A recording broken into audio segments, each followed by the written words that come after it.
जय जय रघुवीर समर्थ. शुका सारिखे पूर्ण वैराग्य जाचे, वसिष्ठा परिज्ञान योगेश्वराचे. कवी वाल्मिका सारिखा मान्य ऐसा, नमस्कार माझा सद्गुरु रामदासा. श्रीराम मला वाटते अंतरी त्वा वसावे, तुझ्या दासबोधासी त्वा बोध व्हावे. अपत्या परिपाववी प्रेमग्रासा, महाराज या सद्गुरु रामदासा. जय जय रघुवीर समर्थ. शांताकारं भुजगशयनं पद्मनाभं सुरेशं, विश्वाधारं गगनसदृशं मेघवर्णं शुभांगं. लक्ष्मीकान्तं कमलनयनं योगिभिर्ध्यानगम्यं, वन्दे विष्णुं भवभयहरं सर्वलोकैकनाथं. यं ब्रह्मा वरुणेन्द्र रुद्रमरुतस्तुन्वन्ति दिव्यैस्तवैः, वेदैः साङ्गपदक्रमोपनिषदैर्गायन्ति यं सामगाः. ध्यानावस्थिततद्गतेन मनसा पश्यन्ति यं योगिनो, यस्यान्तं न विदुःसुरासुरगणा. देवाय तस्मै नमः. सर्वोपनिषदो गावो दुग्धा गोपालनन्दनः, पार्थो वत्सस्तुतिर्भोक्ता दुग्धं गीतामृतं महत्. गोपाल कृष्ण भगवान की जय. जय जय रघुवीर समर्थ. श्रीराम जय राम जय जय राम.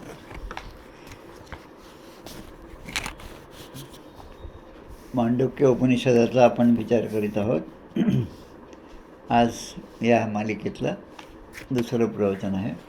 आज चैत्र शुद्ध द्वितीया. काल आपण वर्षारंभाचा दिवस, गुढीपाडव्याचा दिवस साजरा केला. आजची द्वितीया म्हणजे दोन अर्थाने आहे. द्वितीया दत्त संप्रदायाचे दत्तावतारी असणारे श्री स्वामी समर्थ अक्कलकोट निवासी यांचा स्मरण आज आपण मुद्दाम केलं पाहिजे. अक्कलकोटचे जे स्वामी आहेत त्यांचं एक ब्रीद वाक्य आहे, भिवू नकोस मी तुझ्या पाठीशी आहे. कोणालाही त्यांच्याबद्दल काही माहीत नसेल तरी हे वाक्य मात्र प्रत्येकाला माहीत असतं. भिवू नकोस मी तुझ्या पाठीशी आहे. म्हणजे ते परब्रह्मस्वरूप असणारे दत्तावतारी हे प्रत्येक ठिकाणी उपस्थित आहेत. फक्त आपल्याला त्यांची जाणीव झाली पाहिजे. साधक भावे नमस्कार घाली, त्याची चिंता साधूस लागली. या न्यायाने आपण कुठल्याही परिस्थितीत असा त्यांचं स्मरण केलं तर ते सहजपणे आपल्या पाठीशी उभे राहतात. त्यांचा वरदहस्त आपल्याला मिळतो आणि आपल्या जीवनामधले जे काही प्रसंग असतील त्या प्रसंगातून आपण सहजपणे पार करून जातो. असे व्यक्तिमत्व असणारे, असे ते देवतुल्य असणारे अक्कलकोटचे स्वामी समर्थ दत्तावतारी. आता दत्त भगवंताची परंपरा आपण दत्तांचं सगळं वाचलं असेल तर ते स्मर्तृगामी आहे. म्हणजे नुसतं त्यांचं स्मरण केलं तरी ते येऊन त्या ठिकाणी आपल्या मागे आपल्या पाठीशी त्यांचं बळ जे आहे, त्यांचा आशीर्वाद तो सहजपणे देतात. त्यांचं स्मरण करून आपण आजच्या या उपनिषदाला सुरुवात करूया. मांडुक्य उपनिषद. मागच्या वेळेस आपण पाहिलं यामधला शांती मंत्र जो आहे. शांती म्हणजे एखाद्याला आपण जर सांगितलं, अरे इकडे जरा मी तुला काही गोष्टी सांगतो, तर तो म्हणतो नाही आता मी गडबडीत आहे, जरा मला शांततेने सांगा, थोड्या वेळाने सांगा. म्हणजे शांती जी आहे ती शांती कशासाठी पाहिजे की दुसऱ्याकडून जे श्रवण करतो आपण ते आपल्या मनामध्ये भिनलं पाहिजे. आता श्रवण केली याचे फळं, क्रिया पारटे तात्काळ, तुटे संशयाचे मूळ एक सरा.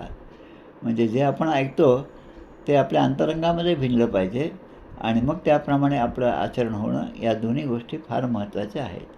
या शांती मंत्रामध्ये जे 2 मंत्र आहेत, सगळ्याच उपनिषदांना एक शांती मंत्र असतं, पण या उपनिषदाचं वेगळेपणा म्हणजे या ठिकाणी 2 शांती मंत्र आहेत.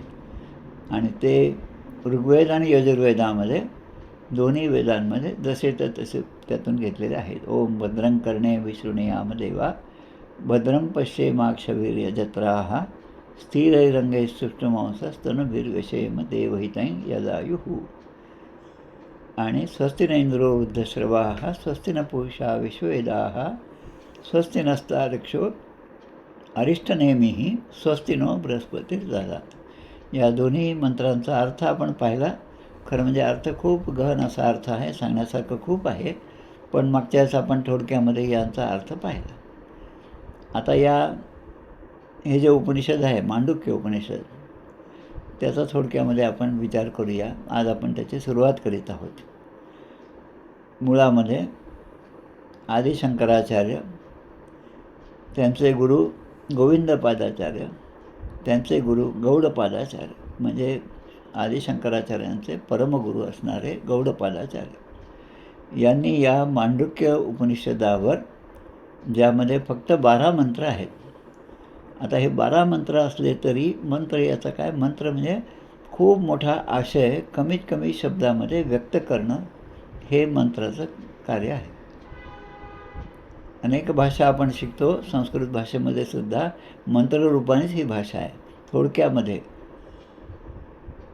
अहम तत्र अस्ति, काही नाही म्हणलं तरी चालतं, अहम अस्ति, अहम तत्र अस्ति, म्हणजे एखादं वाक्य पूर्ण सगळ्या गोष्टी त्यामध्ये दिले पाहिजे असे नाही, पण ते आपण गृहीत धरून त्याचा अर्थ सहजपणे लक्षात घेऊ शकतो असं मंत्ररूपाने.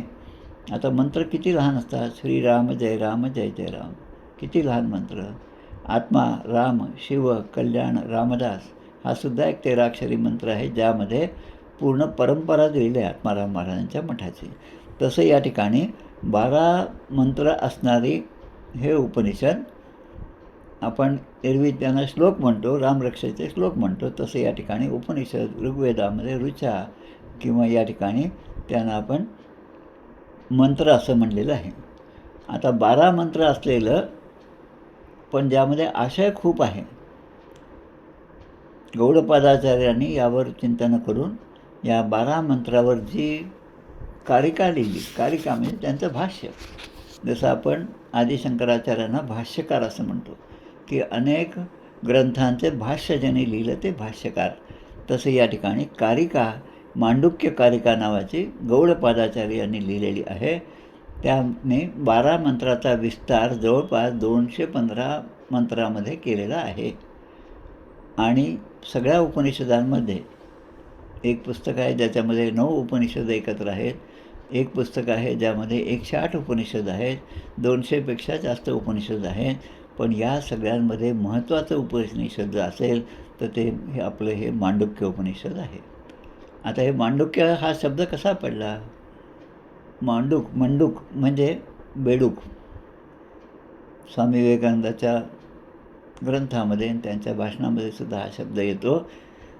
आपलाच धर्म श्रेष्ठ असं मानणारे जे आहे ते बेडूक, जो आपल्याच त्या एवढ्याशा खड्ड्यामध्ये असतो आणि तो आपलीच विहीर खूप मोठी आहे असं तो समजतो.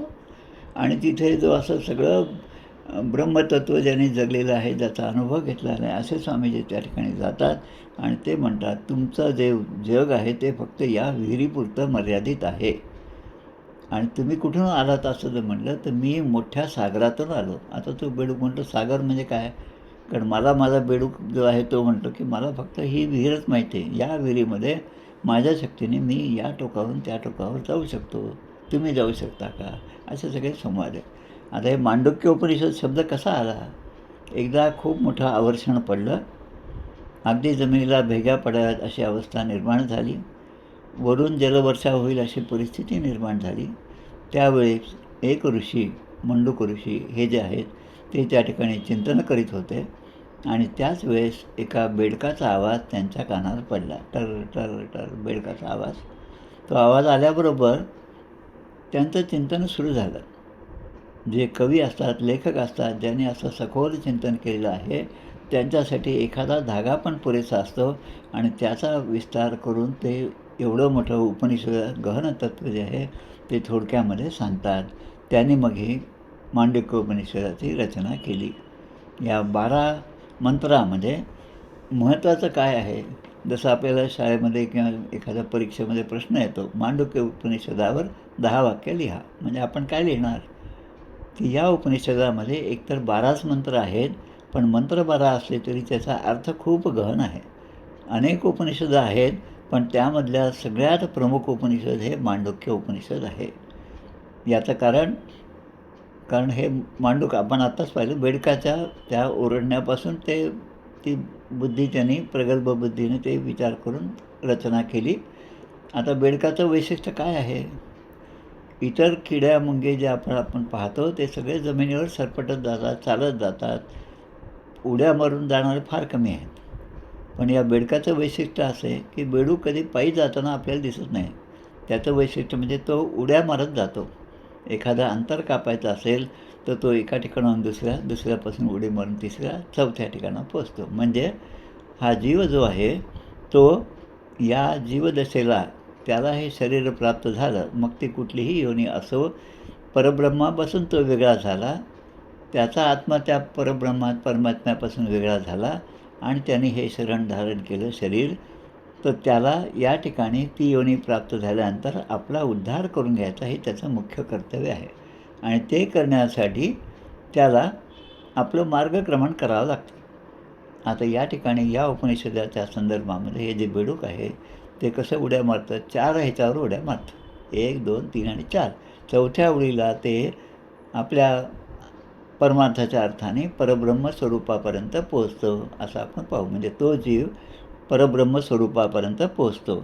आता याच्यासाठी हे 4 पायऱ्या कोणत्या आहेत त्याचा विचार करूया आपण. या 4 पायऱ्या म्हणजे जागृती, स्वप्न, सुषुप्ती आणि तुर्या. आता प्रत्येकजण भगवंतापासून वेगळा झाला म्हणून ही जीवदशा प्राप्त झाली. आणि जीवदशा प्राप्त झाल्यामुळे या शरीरामध्ये भगवंताने प्रवेश केला. आणि तेव्हापासून आपण जसा भगवंत सनातन आहे, काल होता, आजही आहे, उद्याही राहणार आहे, कालातीत आहे तो, तसं प्रत्येकाला असं वाटतं की माझा जन्म झाला आहे, आता मी या ठिकाणी चिरकाळ टिकावा. मरे एक त्याचा दुजा शोक आहे, अकस्मात तोही पुढे जात आहे. पुरे ना जनी लोभ रे क्षोभ त्याते, म्हणून जनी मागता जन्म घेते. काय लोभ?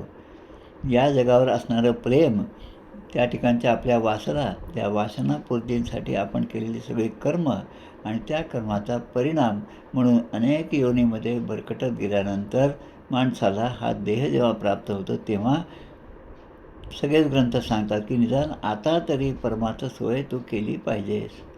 मरणाचे स्मरण असावे, हरिभक्तीचं सादर व्हावे. आता हे कसं करायचं याचा जो विचार आहे तो विचार या छोट्याशा ग्रंथामध्ये खूप सुंदर रीतीने सांगितला आहे या उपनिषदामध्ये. आता या उपनिषदामध्ये म्हणजे एका प्रकारे अजातवाद, अगाजे घडलेच नाही त्याची वार्ता पुसती काही. हे जग निर्माण झालं आणि आता जे निर्माण झालं तेच खरं आहे असं ज्याला वाटतं तो इथे बद्ध अवस्थेमध्ये आहे. साधकाच्या सुद्धा अशा 4 अवस्था आहेत: बद्ध, मुमुक्षु, साधक आणि सिद्ध. आता या आणि अजून एक आहे की या परमार्थ मार्गामध्ये 4 ब्रह्मवाक्य आहेत. अयमात्मा ब्रह्म, अहम ब्रह्मास्मी, तत्त्वमसी, 4 प्रज्ञानम ब्रह्म, हे 4 वाक्य आहेत. आता ही 4 वाक्य जे आहेत ते 4 उपनिषदातून 4 वेदातून घेतलेली आहेत. आता त्याचा आपण विचार या ठिकाणी आपल्याला करायचं. मागेच आपण पाहिलं उपनिषद म्हणजे काय, गुरुच्या ठिकाणी जाऊन आपण बसणं, उपनिषद त्याच्याबरोबर बसणं आणि ते सांगतील त्या प्रत्येक गोष्टीचं आपण ते ग्रहण करणं, त्यावर विचार करणं. आता श्रवण केल्याचे फळ आपण जशी ओळ पाहिली तसंच 9व्या अध्यायामध्ये ज्ञानेश्वरीमध्ये तीच ओवी आहे की श्रवण जे आहे ते कसं करायचं. सर्वांगाचे करून कान, म्हणजे सगळे इंद्रिय जे आहेत त्याचं कान करून, म्हणजे आता फक्त श्रवण करायचं, दुसरा विचार त्या ठिकाणी नाही. पण जागृत अवस्था ही अशी आहे, त्या जागृत अवस्थेमध्ये आपण आता विचार केला की आपण आता श्रवणाला बसावं म्हणून डोळे मिटून आपण श्रवणाला बसलो. आता समर्थ आपल्याला सांगतात ते श्रवण सुरू आहे, तिकडून प्रवचनं सुरू आहेत, सगळे एकाग्र झालेले आहेत. आता त्यामध्ये जो माणूस नंतर येतो, उशिरा येतो, तो आल्यानंतर त्या ठिकाणी चलबिचल करतो, गपचूप एका ठिकाणी काही बसत नाही, मनाप्रमाणे जागा पाहिजे म्हणून 4 लोकांना हलवून तो जातो. आता असं करण्यामध्ये सहजपणे त्याच्याकडून ते पाप घडतं. तर असे एक असंख्य पाप या जीवाकडून आयुष्यभर होत असतात आणि या सगळ्या पापांचं प्रायश्चित्त कुठे ना कुठे माणसाला घ्यावंच लागतं, या जिवंतपणेच घ्यावं लागतं. असं आमच्या अक्का ज्या होत्या वेलणकर त्या सांगायचं की काही नरकामध्ये जायची गरज नाही, या ठिकाणी येण्याचे जन्मे. याच वेळेस ती पापं आपल्याला पुन्हा भोगायला लावतात. म्हणून प्रत्येक ठिकाणी सावधान असावे, अखंड सावधान असावे, दुश्चित कदापि नसावे. समर्थांचे प्रत्येक शब्द या मंत्राप्रमाणे आहेत. त्यातला एक जरी मंत्र आपण घेतला तरी आपण या परब्रह्मस्वरूपाला पोहोचू शकतो. सहजपणे आपण त्या ठिकाणी जाऊ शकतो. आता हे जे आपण सुरुवातीचे मंत्र पाहिले 2 वदनम करणे बी, त्या ठिकाणी पण हीच अपेक्षा आहे की देवाने आम्हाला आशीर्वाद द्यावा आणि आमच्यासाठी हे सगळं भवसागर तरून देण्यासाठी त्यांनी आम्हाला उपदेश करावा. आमच्या कानांना अशा गोष्टी ऐकू याव्यात की ज्याने आमचा अभ्युदय होईल, श्रेयसाकडे आमचं वाटचाल होईल. भद्रम पश्येम अक्षभिर्यजत्राः, डोळ्याने सुद्धा चांगल्याच गोष्टी दिसाव्यात. आणि हे सगळं झाल्यानंतर सगळ्या इंद्रियसुद्धा आमचे प्रबल असले पाहिजे, पण त्याबरोबर मनगट आणि शक्ती ही आमच्या ठिकाणी असली पाहिजे. म्हणून शरीरसुद्धा परमार्थासाठी आपलं चांगलंच असलं पाहिजे. स्वस्ति नस्तार्क्ष्यो अरिष्ठ नेमी स्वस्तिनो बृहस्पती ददत. आणि मग बुद्धी, बृहस्पती देवता, तिनेसुद्धा आमच्यावर कृपा करावी असं म्हणतात. आणि मग या ठिकाणचा खरा मंत्र जो आहे तो मंत्र या ठिकाणी सुरू होता. आता पहिला मंत्र जो आहे त्या मंत्राचा आपण थोडक्यात विचार करूया. ओम इत्येकाक्षरम इदम सर्वं तस्य उपाख्यानं भूत भव्य भवत भविष्यत इति सर्वं ओंकार एव यच्च अन्यत त्रिकालातीतं तदपि ओंकार एव. म्हणजे फोड करून विग्रह करून मी वाचलं ते आपल्या लक्षात. ओम इति एतत् अक्षरम, ओम हे एक अक्षर आहे. कसं की इदम सर्वम, या सगळ्या ब्रह्माला, परब्रह्माला व्यापून असणारं हे एक अक्षर आहे. म्हणजे एक अक्षर असूनसुद्धा त्यामध्ये एवढी शक्ती आहे या परब्रह्माचा किंवा या आपल्या आकाशमंडळाचा, भूमंडळाचा, सप्तपाताळाचा, या सगळ्यांचा विचार करून त्याची व्याप्ती किती आहे ते या ठिकाणी सांगितलं. आणि त्याबरोबर तस्य उपाख्यानम. आता उपाख्यानं कशाला म्हणायचं? आख्यानं म्हणजे जे मूळ स्वरूप आहे त्याचं निरूपण आख्यानामध्ये असतं. आता उपाख्यानं म्हणजे ते मूळ स्वरूप ज्यांना समजलं ते त्याबद्दलचा पुन्हा विचार स्पष्टपणे मांडतात. आणि ते मांडत असताना त्यांचा अनुभव त्यामध्ये असतो. त्यांना आलेले जे काही अनुभव चांगले वाईट असतील ते सुद्धा त्यामध्ये ते देतात. आणि जी गोष्ट आपण शिकलो, जो आनंद आपल्याला मिळाला, तो आनंद इतरांना मिळावा म्हणून ते आख्यानं मांडतात. म्हणून तस्य उपाख्यानम. आता ते परब्रह्मस्वरूप कसं आहे? भूत भव्यत भविष्यत इति. भूत भव्यत भविष्यत म्हणजे काल, आज आणि उद्या या तिन्ही अवस्थांमध्ये ते स्थिर आहे. आता त्या ब्रह्मस्वरूपाचा जर विचार केला तर जे जे आपल्याला दिसतं ते सगळं अस्थिर आहे, ते सगळं नाशवंत आहे. शरीर आहे, नाशवंत आहे. इंद्रिय आहेत, नाशवंत आहेत. त्यामध्ये कधी ना कधी बिघाड होत असतो, विकार होत असतो. ज्यामध्ये विकार होतो ते अविनाशी नाही, ते विनाशीच आहे. नाव जरी अविनाश असला तरी कितीतरी अविनाश गेलेले आहेत. हे सगळं नाव जे आहे ते नाव आपण ठेवलेली नावं आहे, त्या शरीराला नाव ठेवलेले आहेत. पण तिथला जो आत्मा आहे तो मात्र परब्रह्म स्वरूपापासून आलेला असल्यामुळे त्याला मात्र त्याच्यावर या कुठल्याच गोष्टीचा परिणाम होत नाही. ओम इति एतत्. ओम हे असं एक अक्षर आहे. अक्षर या शब्दाचा अर्थ क्षर आणि अक्षर. द्वाविमो पुरुषो लोके क्षरश्च अक्षर एवच. अविनाशी असा परमात्मा आहे. इदम म्हणजे हे सर्व आपल्याला डोळ्यांना जे दिसतं, आपल्याला जे अनुभवायला मिळतं, आपल्याला ज्यातून आनंद मिळतो आणि तो आनंद मिळता एखाद्या दुःखसुद्धा मिळतं. स्वजन जनधनाचा कोण संतोष आहे, रघुपती विणा आता चित्त कोठेन राही. जीव घेती प्रेत सांडवणी जाती, विषय सकळ नेती मागुता जन्म घेती. ही अवस्था जीवाची आहे. ती कोणामुळे?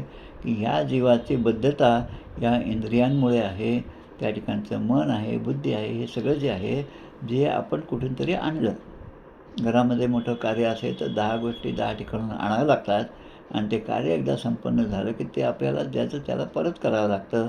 तसा हा देहसुद्धा आपण आणलेला आहे. आपण म्हणजे आपण कोणते कष्ट नाही केले, पण आपल्या वासनांमुळे आपल्याला हा देह मिळाला आणि तो देह जे आपल्याला मिळालं, दुसरीकडून मिळालं, ते आपल्याला पुन्हा परत करावंच लागतं.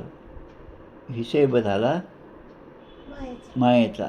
झाला हिशेब मायेचा, निवाडा तत्वांचा. निवाडा तत्वांचा म्हणजे हे तत्त्व, हे आपला देह जो तो अनेक तत्वांपासून निर्माण झालेला आहे. ते तत्त्व त्या मूळ तत्त्वामध्ये जेव्हा विलीन होतं तेव्हा मग उरतं काय, तर फक्त वायुरूप वासना जे आहे, वायुरूप जो आहे तेच. म्हणजे स्थूल, सूक्ष्म, कारण आणि महाकारण हे जे शब्द आहेत, हे कारण आपण समजून घेतले पाहिजे. आणि या ठिकाणी सुद्धा जागृती, स्वप्न, सुषुप्ती, तुर्या. आता हे उपनिषद असल्यामुळे यातल्या गोष्टी अवघड आहेत, पण अवघड आहे म्हणून आपण सोडून द्यायचं नाही. त्यावर आपण विचार करा आणि आपण सर्व शक्तीनिशी तरी अवधान ऐकले दिजे, मग सर्व सुखाचे पात्र होईजे, हे प्रतिज्ञोत्तर माझे उघड ऐका. ज्ञानेश्वरीमध्ये 9व्या अध्यायामध्ये पहिलीच ओवी आहे की प्रतिज्ञोत्तर माझे उघड ऐका.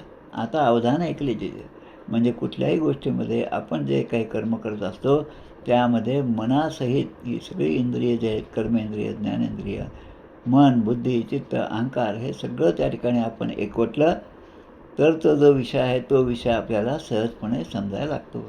आणि तो समजावा याचं कारण काय, की आपला उद्देश हा आहे की ही जीवदशा प्राप्त झाली, त्या आत्म्या, त्या परमेश्वराने आत्मरूपाने माझ्यामध्ये प्रवेश केला आणि तो आत्मा पुन्हा परमात्म्याशी विलीन होणार आहे आणि केव्हा केव्हा होणारच आहे. आणि तेच एक सत्य आहे. आणि ते सत्य जे आहे ते आपण कठोपनिषदाच्या बाबतीमध्ये सुद्धा आपण ते पाहिलं की हा जीव गेल्यानंतर त्याला कोणती दशा मिळते हा नचिकेताचा प्रश्न यमराजाने सुद्धा त्याचं उत्तर देणं टाळलं. पण शेवटी याचा आग्रह तो एकाच गोष्टीवर ठाम होता आणि म्हणून त्याला ते सगळं ज्ञान प्राप्त झालं. नचिकेता अग्नी असं नाव त्या अग्नीला प्राप्त झालं, हे आपण पाहिलं. तसं आता या ठिकाणी हा जो पहिला मंत्र आहे त्या मंत्राचा आपण विचार करू. जागृती, स्वप्न, सुषुप्ती आणि तुर्या.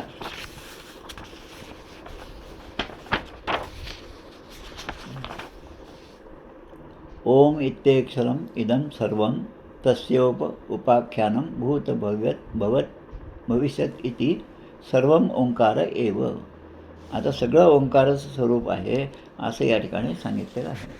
आता या ओंकाराबद्दलचा आपल्याला थोडासा विचार करावा लागेल. गणपती अथर्वशीर्ष आपण म्हणतो, चतुर्थीला त्याचे पारायण होतात, अनेक ठिकाणी पारायण होतात. त्या गणपती अथर्वशीर्षामध्ये जो शांतिमंत्र आहे तो शांतिमंत्र या उपनिषदामध्ये आहे. ओम भद्रं कर्णेभिः शृणुयाम देवाः. कारण कुठलंही कार्य करायचं असेल तर शरीर सुदृढ राहायला पाहिजे. ते कार्य करत असताना मन, बुद्धी हे स्थिर राहायला पाहिजे. आणि या सगळ्या गोष्टी जेव्हा स्थिर राहतील तेव्हा आपण जे करू त्यामध्ये आपलं मन एकवटल्यामुळे त्यामध्ये एकाग्रता सहजपणे निर्माण होते. आणि जेवढी एकाग्रता होईल तेवढं आपलं मन जे विचलित झालेलं आहे या सगळ्या संसाराच्या आकर्षणातून ते हळूहळू अंतर्मुख व्हायला सुरुवात होईल. म्हणून बहिर्मुखता, त्यानंतर अंतर्मुखता. बहिर्मुखता म्हणजे जागृती, अंतर्मुखता म्हणजे हे स्वप्न आहे की ज्या ठिकाणी आपण आता जागृतीचे व्यवहार सगळे सोडले.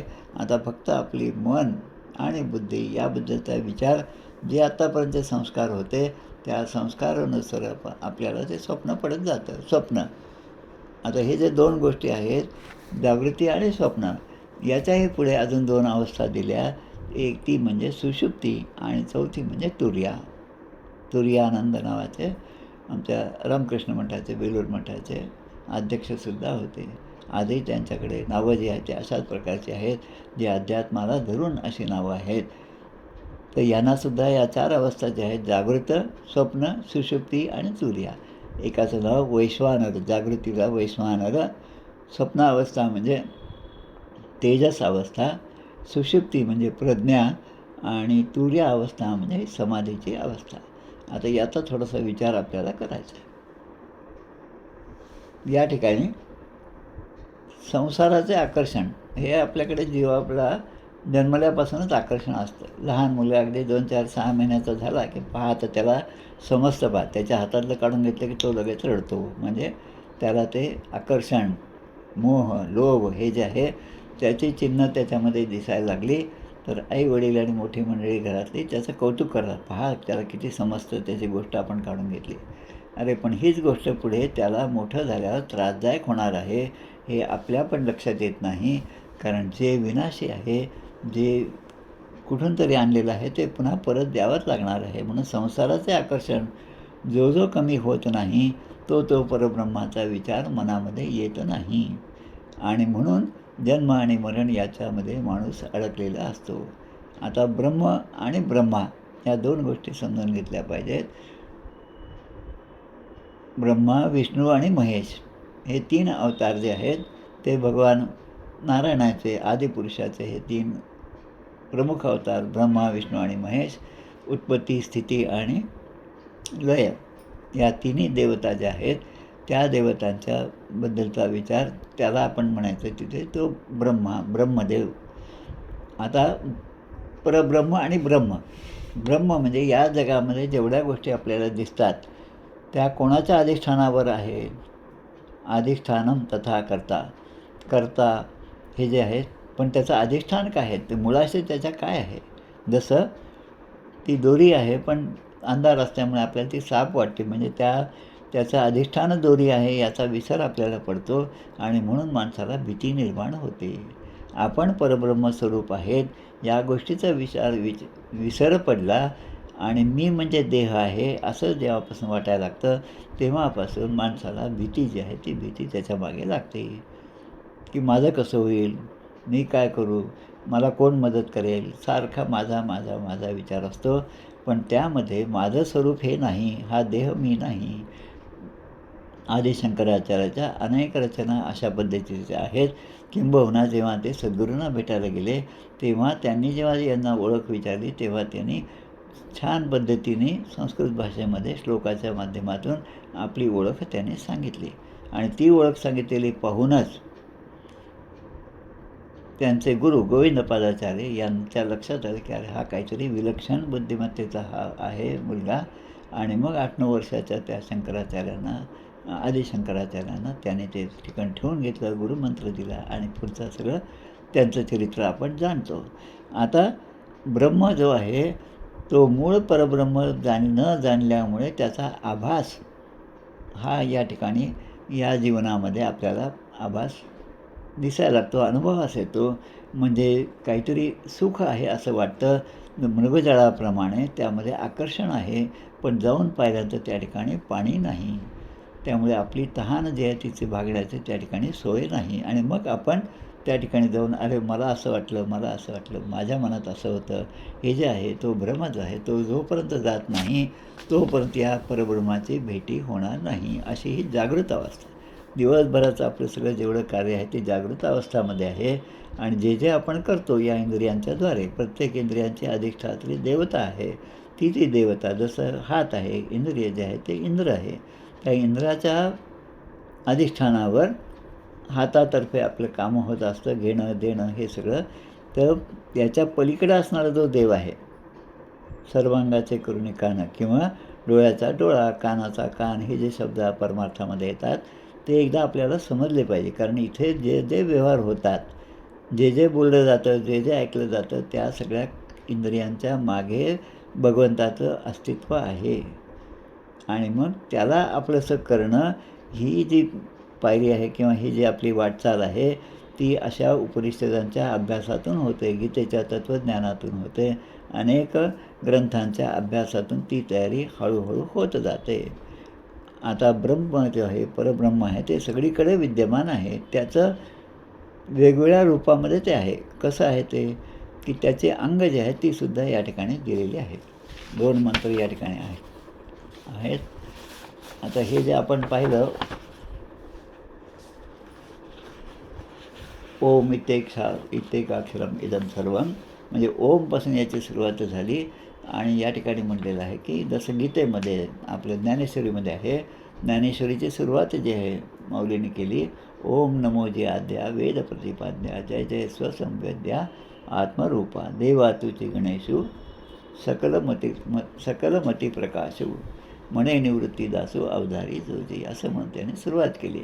आकार चरण युगल, आकार चरण आहेत आणि उकार उदर विशाल, मकार महामंडल मस्तकाकार. तसंच या ठिकाणी आपल्या गणपती अथर्वशीर्षामध्ये गकार पूर्वरूपम, अकार मध्यम रूपम, अनुस्वार शांतरूपम, बिंदुरुत्तरूपम, नाद संधानम संहिता संदेही, अशा प्रकारे ओंकाराचं स्वरूप म्हणजे हा गणपती आहे. की बहुना ओंकार हे प्रत्येक देवताचं मुख्य स्वरूप आहे आणि त्यामुळे आपल्या प्रत्येक मंत्राच्या सुरुवातीला ओंकाराचा उच्चार असतो. सनातन वैदिक हिंदू धर्म परंपरेप्रमाणे प्रत्येकाच्या घरामध्ये हे 3 असलेच पाहिजेत. ओंकार, स्वस्तिक आणि श्री ह्या 3 गोष्टी असल्याच पाहिजेत. त्याची पूजा झाली पाहिजे, त्याचं स्मरण सतत असलं पाहिजे. आता याबद्दल एक जागरूक आपण असू तर इंद्रियाची धाव बाहेर असते. आता ही बाहेरची धाव कधीपर्यंत आपण चालू द्यायची? कारण सगळी इंद्रिय जी आहे ती आपल्या ताब्यात असली पाहिजे. तत्ते एकाग्रम मन कृत्वा. त्याला एकाग्र कसं करायचं गीतेमध्ये ते सगळं सांगितलं आहे, योगामध्ये ते सगळं सांगतात. आता त्या इंद्रियाची धाव जी बाहेर आहे, बहिर्मुख आहे, ती बहिर्मुखता जावी आणि ती अंतर्मुखता प्राप्त व्हावी, यासाठी हा सगळा प्रयत्न आहे. वैश्वानर हा जो पहिला शब्द आहे तो या जागृत अवस्थेसाठी आहे. दिवसभर सगळं कष्ट केल्यानंतर जेव्हा माणूस थकून जातो तेव्हा त्याला सहजपणे झोप लागते. आता जेव्हा तो झोपतो तेव्हा झोपेमध्ये आता त्याचे इंद्रिय कामं करत नाहीत. कोणतं इंद्रिय काम करतं? फक्त श्वास घेणं जे आहे ते चालू असतं. आणि म्हणून सकाळी उठल्यावर त्या देवतेचं स्मरण करावं ज्यांनी आपल्याला रात्री झोप दिली आणि सकाळी उठल्यावर पुन्हा जागं केलं, त्याचे आभार आपण मानले पाहिजे. कराग्रे वसते लक्ष्मी, करमध्ये सरस्वती, करमूले तू गोविंदम, प्रभाते करदर्शनम. सगळ्या देवतांचं स्मरण जे आहे ते सकाळच्या प्रभातकाळी झालं पाहिजे आणि मग पुन्हा आपण आपल्या दिवसभराच्या उद्योगाला लागतो. ते सगळं करत असताना प्रत्येक वेळेस त्या परमात्म्याचं स्मरण हे अत्यंत महत्त्वाचं आहे. आता जेव्हा माणूस झोपतो तेव्हा इतर व्यवहार सगळे बंद होतात. आमच्या या ग्रंथराज दासबोधामध्ये निद्रा निरूपण नावाचा समास आहे. तो समाससुद्धा सगळ्यांनी जरूर वाचावा, एकदा तरी वाचा. ज्यांनी कधी वाचला नसेल त्याने जरूर वाचा. जेव्हा माणूस झोपतो तेव्हा त्याची अवस्था कशी असते त्याचं खूप छान उदाहरण त्या ठिकाणी दिलेलं आहे. आणि मग त्या झोपेमध्ये काय होतं की जागृतीचे व्यवहार सगळे बंद झालेले असतात आणि मग हळूच एखादं स्वप्न पडतं. आता ते स्वप्न कशाचं पडतं? दिवसभराचं जे चिंतन आहे त्याचं स्वप्न पडतं. तर ते चिंतन म्हणजे आपलं मन आणि त्यामधनं आपण ते उभा केलेलं तो सगळा व्यवहार आहे, ते सगळं जग आपण निर्माण केलं त्या स्वप्नामध्ये. आणि त्या स्वप्नामध्ये मी राजा झालो, मी इलेक्शनमध्ये जिंकलो, मी विमानात चाललो, त्या विमानाचा अपघात झाला, माझ्यावर सद्गुरूंची कृपा झाली, मीच एकटा वाचलो, हे सगळं जे आहे ते स्वप्नामध्ये पाहतो. आणि एखादा दुःख प्रसंग पाहिला तेव्हा त्या स्वप्नामध्ये त्याला पुन्हा सगुणावस्थेमध्ये आल्यासारखा दरदरून घामसुद्धा सुटतो, तो जेव्हा जागा होतो तेव्हा. आता जागा झाल्यानंतर त्याच्या लक्षात येतं अरे हे स्वप्न होतं, मग त्याला एकदम हायसं वाटतं आणि मग पुन्हा त्याची जागृत अवस्था सुरू होते. म्हणून स्वप्न जे आहे त्याला तेजस अवस्था म्हणलेलं आहे. आता यामध्ये परब्रह्माचा विचार आहे की नाही स्वप्नामध्ये? जागृतपणे तर म्हणजे हजारो लाखोंमध्ये एखाद्याच्या ठिकाणी असतं, पण स्वप्नामध्ये तर हे सगळे जागृतीचे व्यवहार संपल्यामुळे आता फक्त जे स्वप्न येईल, स्वप्नामध्ये काय दिसलं पाहिजे? कालीमाता दिसली पाहिजे, देवदेवतांच्या मूर्ती दिसल्या पाहिजे, स्वप्नामध्ये दिसलं पाहिजे की मी त्या ठिकाणी गेलो आणि मी दर्शनं घेतलं. आता अशीच स्वप्नाची अवस्था जी आहे त्यामधून निर्माण झालेले रामरक्षा स्तोत्रसुद्धा बुद्धकौशिक ऋषींनी, तीसुद्धा खूप छान असं त्याच्या रामरक्षेच्या स्तोत्राच्या जन्माची कथा खूप सुंदर अशी ती आहे त्या ठिकाणी. त्यामुळेच सांगितलं आणि त्यांच्या निर्देशाप्रमाणे मी हे लिहित आहे. तसं स्वप्नामध्ये जे सगळं बाकीचं विसरतो, पण जागा झाल्यावर मात्र पुन्हा जागृत अवस्थेला माणूस जातो. आता मुळामध्ये परब्रह्माचं स्वरूप जाणून घ्यायचं आहे. जागृतीमध्ये ते होत नाही कारण विषयाचं आकर्षण आहे. स्वप्नामध्ये पुन्हा नवीन सृष्टी निर्माण झाली, त्यातच माणूस खेळत राहतो, त्यामुळे तिथेसुद्धा परब्रह्मापर्यंत पोचू शकत नाही. आता याच्या पुढे एक अवस्था आहे ती म्हणजे सुषुप्ती.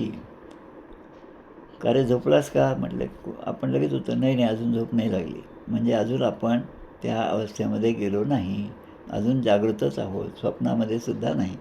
पण जागृत आणि स्वप्न या दोन्ही अवस्था पार केल्यानंतर मग कोणी कितीही हाक मारली तरी मला जाग येत नाही, ही सुषुप्तीची अवस्था आहे. म्हणजे मला कोणीतरी बोलवतं, म्हणजे जी देहबुद्धी होती माझ्या ठिकाणी तिचा हळूहळू लोप झाला. अजूनही परब्रह्म स्वरूपापर्यंत आपण पोहोचलेलो नाही. या अवस्थेला प्रज्ञावस्था असं म्हणतात. आता या प्रज्ञावस्थेमध्ये, या सुषुप्ती अवस्थेमध्ये पुन्हा आपण त्या स्वप्नामध्ये किंवा पुन्हा जागृती अवस्थेमध्ये जाऊ शकतो. हा एक धोका आहे. पण याच्यानंतरची जी अवस्था आहे ती ती तुर्या अवस्था आहे, समाधी. आता या समाधीबद्दलचं एक थोडक्यात उदाहरण आपण घेऊ. परवाच सध्या आमचं ते या अमावास्येला हनुमंत महाराज यांचा एक ग्रंथ आहे. त्यांनी हनुमंत महाराज हे ब्रह्मचैतन्य हनुमंत महाराज हे आपल्या ब्रह्मचैतन्य गोंदवलेकर महाराजांचे दुसरे अवतार आहेत. आणि महाराजांनी सांगितल्याप्रमाणे पुढच्या जन्मामध्ये मी माझंच चरित्र लिहिणार आहे, असं त्या ब्रह्मचैतन्य हनुमंत महाराजांचा अवतार झाला. वयाच्या 27-28व्या वर्षी त्यांनी देह ठेवला आणि त्यांनी ते चरित्र लिहिलं. खूप सुंदर असं चरित्र, 13 दशक आणि प्रत्येकी 10 समास, असे 130 समासार्थानं चरित्र. त्यामध्ये ब्रह्मचैतन्य गोंदवलेकर महाराजांचं चरित्र लिहिलं. ब्रह्मचैतन्य गोंदवलेकर महाराज जेव्हा त्यांच्या तीर्थयात्रेमध्ये तेव्हा एका ठिकाणी त्यांचा मुक्काम होता. त्या बाईंना असं वाटतं यांच्याकडे पाहून की हे खरं ब्रह्मचर्य आहेत का, खरं काही साधू आहेत का, कासे डोंगी साधू आहेत, असं म्हणून त्यांना जेव्हा जेवायचं ताट वाढलं त्यामध्ये काय तिखट जे आहे ते तिखटाचे लाडू तयार केले. आता तिखटाचे लाडू म्हणजे ही आपण काय पाहतो, ही समाधीची अवस्था, तुर्य अवस्था साधकाची कशी असते. कारण जागृतीमध्ये व्यवहार आहेत सगळे इंद्रियाचे, स्वप्नामध्ये फक्त मनाचे आहेत, नंतर सुषुप्तीमध्ये बाकी सगळं थांबलं, पण ती गाढ अशी निद्रा आहे. पण समाधी अवस्थेमध्ये आता कुठल्याच गोष्टीची जाणीव नाही. महाराज तिथे जेवायला बसले आणि त्यांनी पहिला घास घेतला आणि तो लाडूसुद्धा खाल्ला, तेवढ्याच आनंदाने खाल्ला. आता त्या बाईला असं वाटलं की आता काहीतरी तिखट लागलं, पाणी मागतील वगैरे, पण त्याने काहीच मागितलं नाही. अजून एक लाडू मागून घेतला. आमचे प्रल्हाद महाराज जे आहेत साखरखेड्याचे, यांचीसुद्धा अशीच कथा आहे, प्रसंग आहे, अकोल्यातच घडलेला आहे. आणि ज्यांच्याकडे अशा गोष्टी घडल्या त्या बरेच जण आमच्याकडे येऊन महाराजांच्या गोष्टी आम्हाला सांगत होते, त्यांचा प्रत्यक्ष अनुभव सांगत होते. आणि प्रत्येकाचा अनुभव, प्रत्येकाची घटना ही वेगवेगळी होती.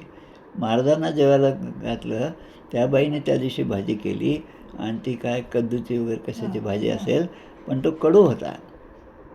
आता जेव्हा स्वयंपाक होतो तेव्हा आताच्यासारखं नाही, आधी चाटून बघायचं कसं झालं ते, तसं नाही. महाराज जेवणार आहेत, त्यांना नैवेद्य झाला, रामाला नैवेद्य झाला, महाराजांचं ताट वाढलं, महाराजांनी ते खाऊन पाहिलं आणि ते कडू होतं, पण त्यांनी काही उच्चार त्याचा केला नाही.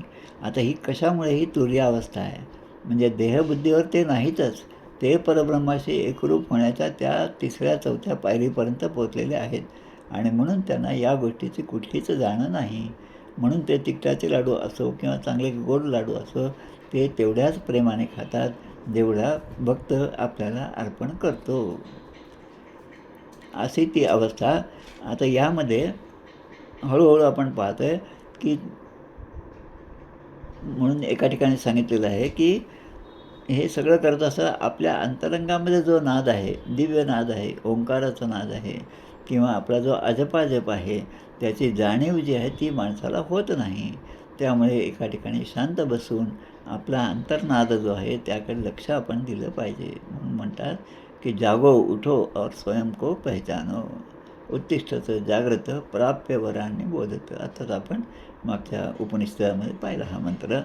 तसं तेजस जे आहे, की चेतना जी आहे, की भौतिकापासून वेगळी झाली पाहिजे आणि सूक्ष्म रूपाने ती एक मानसिक यात्रेची सुरुवात आहे. स्वप्नावस्था म्हणजे काल्पनिक आहे, ती मानसिक आहे. त्यामध्ये आत्मा जो आहे तो आता कशाचा अनुभव घेतो, मन आणि अहंकाराने तो युक्त असतो. म्हणून स्वप्नामध्ये ते दिसतं, याचा जसा विचार असेल तसं. आणि मग त्यानंतर आपली चित्रवृत्ती जेव्हा शांत होईल तेव्हा मग ती पुढची अवस्था माणसाला प्राप्त होते. सुषुप्ती म्हणजे तो जागा पण नाही, तो स्वप्न पण पाहत नाही आणि त्याचा आत्मा जो आहे तो शुद्ध अवस्थेचा अनुभव घेतो. बाहेरचा अनुभव किंवा एखादा अभिप्रायसुद्धा त्याचा नसतो, पण आंतरिक अनुभव जो आहे अंतरंगामधला तो सुद्धा अनुभव नसतो. ही अवस्था म्हणजे ही सुषुप्तीची अवस्था. मग तुरीय अवस्था सगळ्यात श्रेष्ठ असेल, म्हणजे मन बुद्धी हे सगळे निष्क्रिय होतात, मनाचे व्यवहार थांबतात, बुद्धीने घेण्याचा निर्णय जो आहे तीसुद्धा शक्ती थांबते. आणि नंतर असा जो अनुभव आहे तो दिव्य अनुभव आहे, आत्मिक अनुभव आहे. आणि मग भूत भविष्य आणि वर्तमान याच्या पलीकडे आपला विचार जातो, साधक पलीकडे जाऊन पोचतो आणि मग खऱ्या अर्थाने तो ओंकाराच्या जवळजवळ गेलेला असतो, परमात्मा स्वरूपाला तो अनुभव घेत असतो. आणि म्हणून हे उ आणि म याचा उच्चार जागृत, स्वप्न आणि सुषुप्ती यामध्ये आपण केलेला आहे. हा पहिला आणि दुसरा जो मंत्र आहे यातला 12 मंत्रापैकी त्याचा विचार आपण या ठिकाणी केला. हे खरे विषय अवघड आहेत, म्हणजे माझ्यासारख्याला झेपणारेसुद्धा नाहीत, पण तरी पण सद्गुरूंच्या कृपाबळावर आपण अभ्यास करायचा म्हणून त्याचा अभ्यास करत आहोत. जेवढं समजलं तेवढं आपण ग्रहण करावं, चांगलं असेल ते ग्रहण करावं आणि अजून आपल्याला चांगल्या चांगल्या गोष्टी प्राप्त व्हाव्यात याचा संकल्प, याचा दृढ निश्चय आपण करावा. भद्रं कर्णेभिः शृणुयाम देवाः. श्रवण कशाचं करावं हे समर्थाने सांगितलं आहे. श्रवणम कीर्तनम विष्णुस्मरणम. श्रवण कशाचं करावं? जे जे परमार्थाला पोषक असेल त्या त्या गोष्टीचं श्रवण करावं. त्या पृथ्वीराजाने सुद्धा अशाच प्रकारे 1000 कान मागितले, 10,000 कान मागितले भगवंताजवळ. आपल्याला 2 कान आहेत, 2 कानाने आपण श्रवण करतो, पण श्रवण करत असताना मात्र त्याच्या मागे असणारं जे मन आहे ते तिसऱ्याच गोष्टीकडे जातं. त्यामुळे आईवडिलांनी सांगितलेलं आपल्या लक्षात येते आणि मग ते म्हणतात पुन्हा पुन्हा, अरे काही लक्षात आलं का तुझ्या? मग म्हणतात नाही, पुन्हा सांग बरं. ही जी अवस्था आपली येते त्याचं कारण मन भरकटलेलं असतं. मन जोपर्यंत भरकटलेलं आहे तोपर्यंत त्या श्रवणाचा काही उपयोग होत नाही. आणि म्हणून ते श्रवण जे आहे ते श्रवण जेवढं चांगलं, श्रवण, कीर्तन, विष्णुस्मरण या सगळ्या पायऱ्या दिल्यात. त्यामधली पहिली पायरी म्हणजे श्रवणाची आहे. आणि म्हणून ते श्रवण सगळ्यांचं घडावं, त्यासाठी अभ्यास व्हावा. आणि तो अभ्यास आपण जितका करत जाऊ तितकं या 4ही अवस्थेतून आपण पार करून जाऊ. जागृत अवस्था, संतांचं चरित्र पहा. जागृत अवस्थेमध्ये आमचे काय महाराज, तुकडोजी महाराज नाही, गाडगे महाराज कीर्तन करत होते. कीर्तन करत असताना आता त्या काळामध्ये टेलिग्राम यायचा, पोस्टमन तो आणून द्यायचा. तर तार आली, तार त्यांच्या हातामध्ये दिली, कीर्तन सुरूच होतं. त्याने तो कागद उघडला, वाचला, खिशामध्ये ठेवून दिला. कीर्तन पूर्ण झालं. लोकांनी विचारलं, महाराज काय, कोण आलं होतं, काय निरोप आला, काही टेलिग्राम आला? मग ते म्हणतात काही नाही, माझा मुलगा तो होता तो गेला. म्हणजे आता जो होता तो गेला, आता त्याचं होता म्हणजे त्याचं असणं आणि त्याचं जाणं हे सगळं अपरिहार्य आहे. या होणाऱ्याच घटना आहेत, त्याच्याबद्दल जास्त विषाद नसावा. हे कोण करू शकतं? असा विचार कोण करू शकतो? जे त्या तुर्यावस्थेला पोचलेले आहेत. आणि म्हणून संतांच्या चरित्राचं वाचन एवढ्यासाठी पाहिजे की तशी अवस्था आपली झाली तर आपण त्यातून कसं तरून जावं हे सांगणारे हे सगळे ग्रंथ आहेत. त्या दृष्टीने या सगळ्या ग्रंथांचा अभ्यास आपण करावा. या नवीन वर्षाच्या संकल्पामध्ये ही एक गोष्ट आपण लक्षात घेऊ. उपनिषद जरी अवघड असले ते ज्ञानाचा मार्ग आहे, पण भक्ती मार्ग सगळ्यात सोपा आहे. कारण कर्म, उपासना, ज्ञान आपण म्हणतो ना, कर्म, उपासना, ज्ञान गंभीर ज्याच्या मन मात्रे आत्मा गोचर. कर्मयोग, उपासना म्हणजे भक्तियोग आणि त्यानंतर ज्ञानयोग. ज्ञानयोग अवघड आहे. कर्म जे आहे, यथा सांगरे कर्म तेही घडेना, घडे कर्म ते पुण्य गाठी पडेना. म्हणजे प्रत्येकावर समर्थांचा एक शिक्का मारलेलाच असतो. तुम्ही हे केलं तर हे दोष आहेत, हे केलं तर हे दोष आहेत. पण भक्तिमार्ग कसा आहे? मना सज्जना भक्तिपंथेची जावे, तरी श्रीहरी पाविजे तो स्वभावे. एवढी मोठी गॅरंटी भक्तिमार्गामध्ये दिली आणि तीच उपासना मार्ग आहे. म्हणून उपासनाचं जे श्रेष्ठत्व आहे ते यासाठी आहे आणि ती उपासना आपल्याकडून अशीच घडत राहावी एवढा एक विचार मांडून या ठिकाणी आपण थांबूया. जय जय रघुवीर समर्थ श्रीराम, जय राम, जय जय राम. जय श्रीराम. जय श्रीराम.